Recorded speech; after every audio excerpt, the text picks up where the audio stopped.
We've taken out both Paolo and Vice Overseer Byrne, so we're hunting down the third solution right now. Durante's office is up here, and we have the key from finding it inside Vice Overseer Byrne's office. Can't quite go to the door immediately because there are people looking out. You can actually see through those doors because of the way they're designed. So we need to wait for that guy to not look. He stands still for quite a while.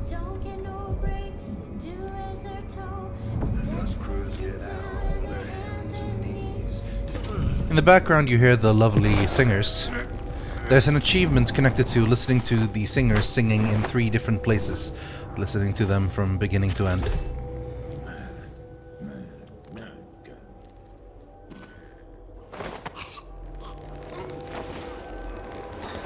There's a lot of howlers around in this base.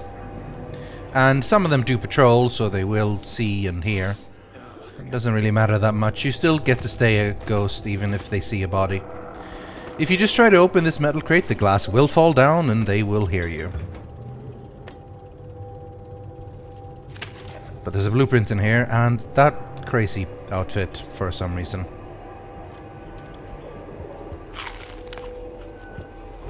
But we came here for Durante's office.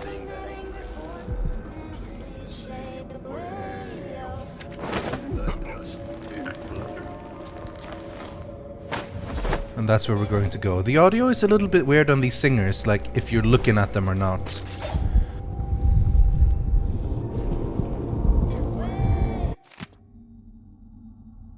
So, if you go here first, you basically find out, here's how you can get into the Jindosh lock. Durante was the one who knew the code.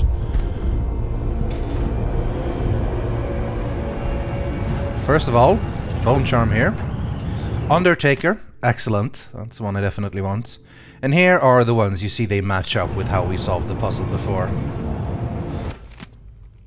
Now this is how you deal with them the third way. Here's basically Durante has 2 people from the mining crews he wants to travel through caskets.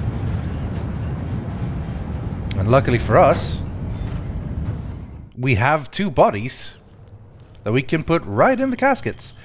As I said, they are right here in the Silvergraph studio. And if we want, we can throw Paolo and Overseer Byrne right into those things. You have to kind of decide what you want to do. This does have an effect on the ending, if you leave them alive or not. Paco and Bill are supposed to go there. So, make a choice if you want to get rid of both of them or not. I decided not to, so I'm just going to leave them sleeping there in the Silvergraph studio, which means eventually they'll be awake and go back to their respective gangs. Although I don't know if you can call the Overseers gangs. Years ago, the mines were a good job.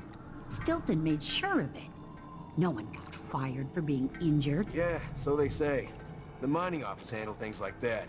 And the family committee made sure that the bosses never got too greedy. Kind of a stalemate. Everything worked as long as one side didn't win out over the other. And that's exactly what happened once Stilton disappeared. This is Lucia Pastor. The soup is only for the workers and their families. Something tells me you're not one of them. She basically represents the mining committee. Did, and now the Howlers and the Overseers fighting over the area. These people haven't been fortunate. This is about as much as we're gonna get from her right now, but it'll be a name we'll recognize later on. How about sharing some of the Imperial currency? Who keeps you safe? When the Overseers come around with their questions about your suppliers, about the special trinkets you carry. You know how the Abbey feels about that. What would they do if they knew you were selling carved up whalebone? Blasphemy. Who keeps them off your back? Paolo. I know what he does for me. For all of us. That's right. He sends us out to risk our lives for you. But somehow, you're not grateful. I can't afford what you're asking. Then why do you take our protection? You don't give me a choice. It's the Overseers who don't give you a choice. Just think about what they'll do if they find out what you're up to. Then let me know when you can give us the money you owe. Paolo just wants what's fair. The Howlers aren't particularly nice people, but we knew that. Maybe some aristocrat's attic. All those How clouds, old family like an clothes. iron lid on the city. Have 5 coins, friend. Thank you, friend. If you're brave and you're looking to make some money, there's a back door to the Crow's Hand Saloon leading to the basement. This poor lady is not only getting shaken down by the Howlers, Never have thought. she's gonna get robbed by me. Well, Because that's what we do. At this rate, We rob all the black markets. I do want to pick up the upgrades first, I though. have some upgrade plans for your gear. Although none of them are super important. That's all I can do. I'll buy the sticky grenades just so that I can buy Take it. that deal. Or alternatively pick it up. The rest, not that important. So we're sitting at about 7,000 gold. And, well, I mean, we don't even need to particularly buy stuff here. Because we're gonna rob her anyway. But again, if we have that much money, I guess it doesn't hurt, you know? We won't regret it. However, I'm not going to buy this. Because I do want that one. But I'll just rob that from her later on.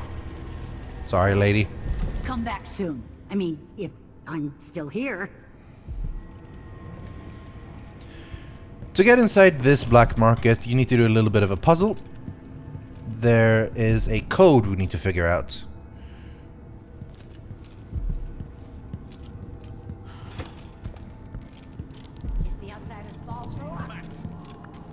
So we're gonna sneak around the side here.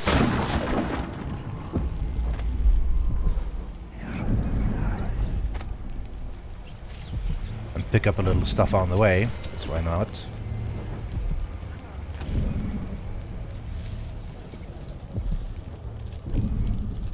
And now we're out in this little alley thing that the beggar mentioned. You can go around this area here, but what we're here for is to get rid of the blockading barricade here. And that means we can now go upstairs and walk right into her apartment. This is where she lives.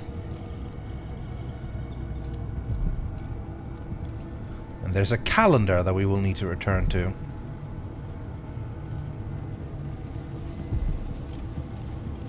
Here's her husband, passed out drunk, so you know there's that. There's not a lot of riches here, a little bit of food mostly, tasty stuff.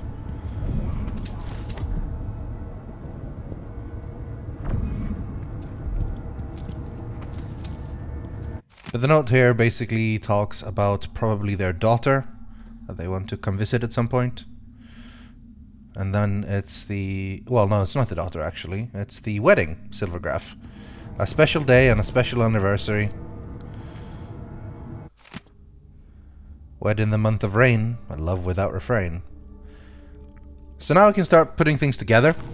Month of rain, wedding anniversary. Surely she wouldn't be foolish enough to have her password be the anniversary of your wedding, right? Or maybe. So rain, and then the circled date under rain... It's 27. Alrighty then.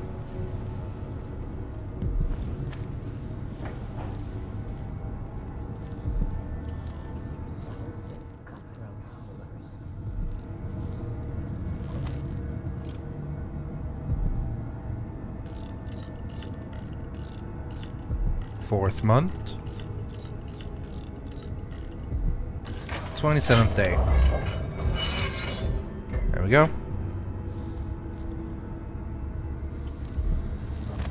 There's actually not as much stuff in this one as in some of the other black markets.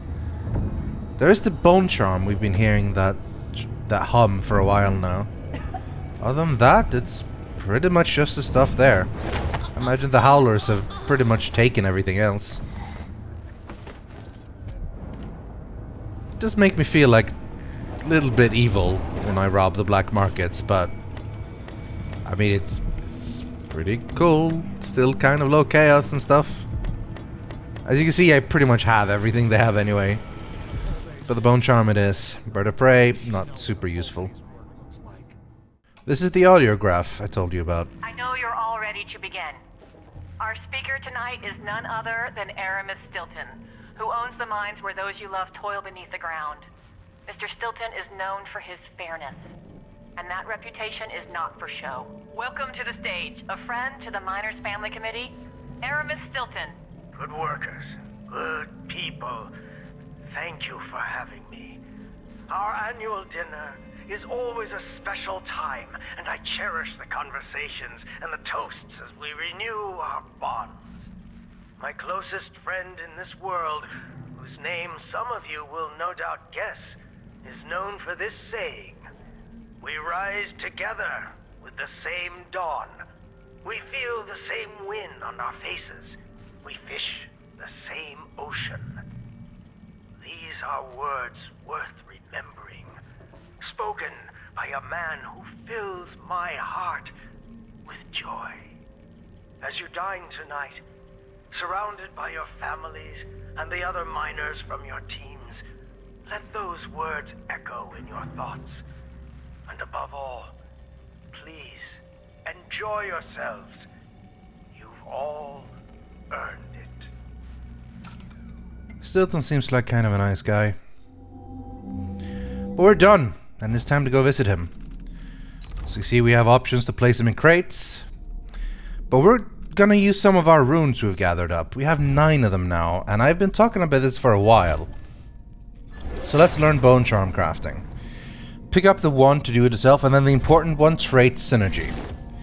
So a total of 4 runes used on that one. You can get a couple of others to lessen the chance of corruption or to craft runes, but I want to spend the remaining ones on improving blink. Not blink assault for when you're sneaky, but redirected blink is pretty cool.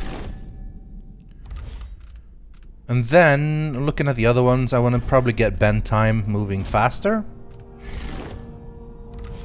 And then the one remaining rune, well, we don't really have that much worth using, or that we even can pick. We could pick up reflexes, but again, stealth's not that important.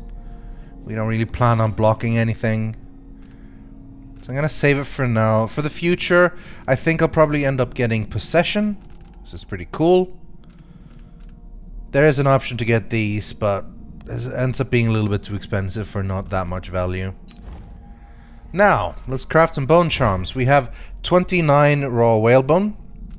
But to craft anything in the beginning, first we need to sacrifice existing ones so we can learn the traits. Luckily, we have picked up most of the really good ones that I wanted to use by now, which is handy. Lucky Needle particularly is great. We also want to get crafting strong arms, of course. And another good one is Swift Shadow.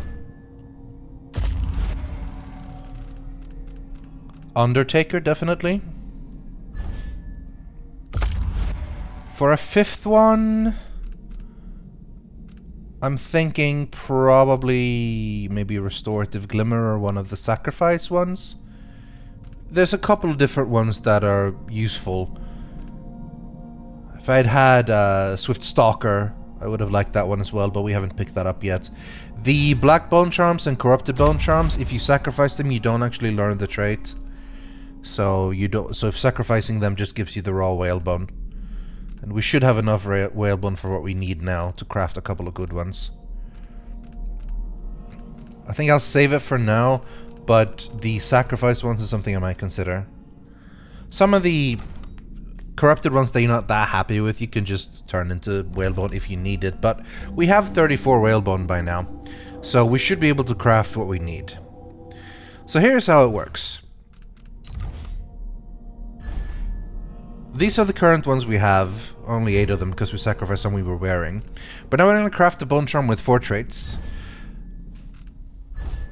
So we begin with strong arms, and because we have trait synergy, we can play strong arms here 4 times.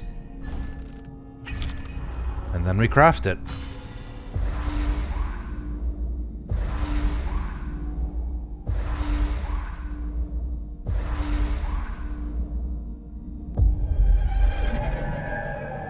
It corrupted while it got crafted, so we get the drawback of taking more damage from explosions. I don't really mind that drawback, that's not too bad. You have a chance of it not corrupting at all, or you have a chance of getting a pretty bad drawback, so you might want to quick save, quick load. This one again, explosive bottles inflict damage over a smaller area. That doesn't sound too bad with me, so let's go with it. If you want to minimize the drawbacks, you can upgrade those and put runes into it, but I find it's not really worth it. Lucky Needle at 4 is super useful. And it didn't even corrupt! We get a proper crafted bone charm without any corruption. As for Undertaker, moving slightly faster while carrying a body could definitely be useful. Let's see what we end up getting with this one. Another clean one. Excellent. Finally, Restorative Glimmer.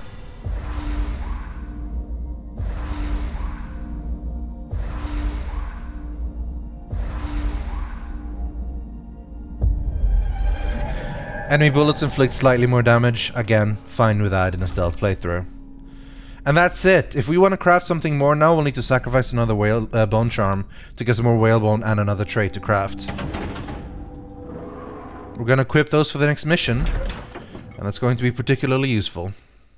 You'll find out why.